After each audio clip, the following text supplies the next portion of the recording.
The lights have been out for 5 days. The grocery store down the street looks like a hurricane went through it. Except the hurricane was just 1,200 panicked neighbors with empty carts and wild eyes. You walk past the rice aisle, bare, the pasta aisle, bare, the canned soup. Picked clean down to the dented cream of mushroom nobody wanted in 2019. Your kid is asking when dinner is. Your spouse is pretending not to look at you. And you stand there in the fluorescent flicker of a backup generator, realizing every single thing you stockpiled was the same thing everyone else stockpiled. Here's the thing nobody in the prepper aisle wants to admit. Beans and rice will not save you. They'll keep you alive for about 3 weeks before your body starts begging for something. Anything that isn't beige and starchy. Real survival isn't about calories. It's about variety, morale, and a handful of weird, half-forgotten foods that the smart families have been quietly buying for generations while the rest of us were stacking ramen. So pour yourself something warm and stay close. We're going through 13 forgotten foods that belong on your shelf yesterday. And the very last one, number 13, is the one most preppers laugh at right up until the day they're trading a wedding ring to get a single jar of it. We'll get there. Just don't skip ahead. Number 1. Hardtack, the brick that built empires. This is flour, water, and salt baked into something that could survive a house fire and a divorce. Sailors ate it. Civil War soldiers ate it. There are pieces of hardtack in museums right now, over 150 years old, that you could technically still chew if you had a death wish and good dental insurance. It costs almost nothing to make. It lasts decades when stored dry, and the cold is a thief that steals calories from your body all night long, which means you need carbs you can grab fast and gnaw on without firing up a stove. Hardtack does that. Number 2. Lard. Yes, that lard. The thing your doctor told you to be afraid of. They lied to you about this one for 40 years, and now the trendy chefs are quietly bringing it back. A pound of lard is roughly 4,000 calories of pure, body-warming fuel. It cooks anything. It seasons cast iron. It can be turned into soap, candles, even a crude lamp. Pioneers crossed an entire continent on the stuff. Stored cool and dark, it lasts a year easy, sometimes 2. Try saying that about your seed oil. Number 3. Pemmican, the original protein bar, invented by indigenous peoples of the plains long before some startup put it on a TikTok ad for $19 a stick. Dried meat, rendered fat, sometimes a few crushed berries. That's it. Properly made pemmican has last documented for over 50 years. It's calorically dense, packed with everything your body needs, and it weighs nothing. If you ever have to leave the house with a backpack and don't know when you're coming back, this is what you want in the side pocket, not a granola bar made of glued sawdust. Number 4. Powdered eggs. I know, they sad yellow dust. They look like sad yellow dust. But here's the kicker. Eggs are one of the most complete proteins on Earth. And the moment supply chains hiccup, the chicken aisle empties faster than the toilet paper one did in 2020. A sealed can of powdered eggs lasts 10 guess X lasts 10 years on the shelf and gives you the nutritional backbone of breakfast for a family for months. I've tried them in scrambled form. Are they gourmet? No. Are they edible with hot sauce and a grateful attitude? Absolutely. Number 5. Honey. Real honey, not the corn syrup squeeze bear from the gas station.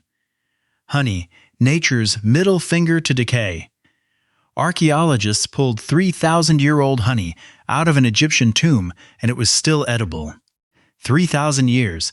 Your Tupperware can't survive a dishwasher cycle, but honey laughs at time. It's antibacterial. It treats burns.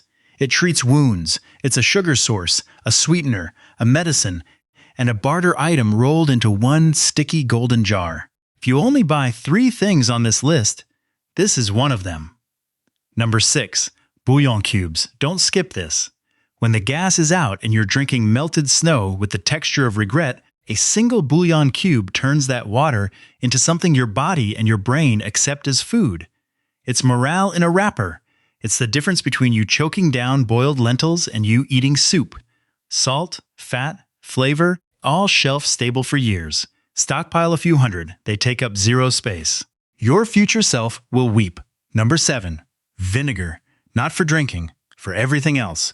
White vinegar cleans wounds, kills bacteria on surfaces, preserves food, pickles vegetables, removes rust from your tools that you really don't want to ask about, and softens up tough cuts of mystery meat that you really don't want to ask about.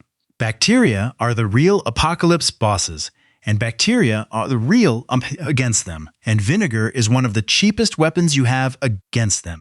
A gallon costs less than a coffee quick interruption, because this is where YouTube tells me half of you usually wander off. Do me a favor, hit the like button, not for the algorithm. For the person scrolling past this video tomorrow who actually kitchen this saves, you never know whose kitchen bad happens. Now back to the shelf. Number 8. Salt. Plain, boring, beautiful salt. Wars have been fought over it. Roman soldiers were paid in it. That's literally where the word salary comes from. Sodium chloride creates a wasteland where microbes can't survive, which means it preserves meat, fish, butter, vegetables, basically anything you can pack into a crock. It also keeps you alive in the most literal sense, because without sodium, your nervous system shuts down and your muscles cramp into knots. Buy way more than you think. Then buy more. Number 9. Dried beans of the weird kind, not pinto, not black. Lentils, split peas, mung beans, garbanzos, the ones in the bottom corner of the international aisle that nobody touches. Why? Because in a real shortage, the popular beans vanish first. The weird ones sit untouched for weeks. They cook faster than dried kidneys, they sprout into fresh greens if you've got water, and they give you protein when meat becomes a memory. Number 10. Coffee and tea. People always laugh until day 4 without it. Then the headaches start, the moods crater, and suddenly grandma is yelling at the dog.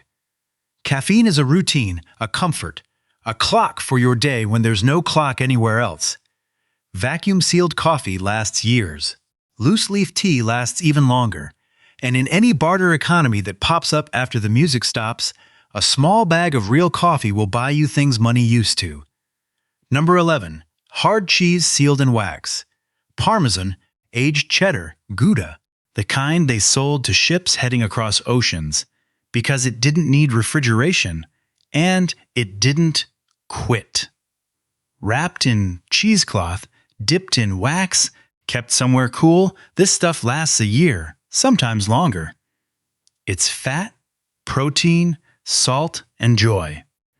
A single shaving over a bowl of plain rice turns survival food into actual food. And there's a quote I keep coming back to. You don't survive on what fills your stomach. You survive on what reminds you you're still human. Number 12. Sprouting seeds. Alfalfa, broccoli, radish, mung bean. A pound of sprouting seeds takes up the same shelf space as a hardback book and produces fresh greens for months. When the canned food runs and you haven't seen anything green in 6 weeks, scurvy starts whispering in your ear. Sailors learned this the hard way, watching their teeth fall out on long voyages. A jar, a paper towel, some water, and 3 days. That's it. Living food in a dead world, quick check-in. I'm curious about you. What's the one weird food your grandparents kept in the pantry that you never understood until much later? Drop it in the comments. Half the best survival knowledge on this channel comes from those threads, not from me. And finally, number 13, the one I told you we'd circle back to. Spices. That's it. Spices. Black pepper, cumin, paprika, cinnamon, garlic powder, chili flakes. Preppers laugh at this one because it doesn't sound serious. It is the most serious item on the list. Here's why. After about 10 days of eating the same boiled grain over and over, the human brain starts to break down. It's called food fatigue, and it's a documented phenomenon. Soldiers and refugees stop eating even when food is available, simply because they cannot face one more spoonful of the same flavor. People have starved next to full pantries because of it. A jar of cumin turns plain lentils into a meal you actually want. A pinch of cinnamon turns powdered milk into something a child will drink. Black pepper was once worth its weight in gold for a reason. Empires sailed across oceans, killed each other, redrew maps, all over a handful of dried plants. Now you can buy a lifetime supply for $40 at the grocery store. Don't be the person who didn't. So here's why all of this actually works.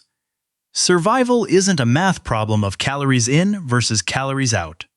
Your body is a complicated emotional machine, and it needs more than fuel. It needs flavor, it needs variety, it needs comfort, and it needs the small daily rituals that tell your brain we are still okay.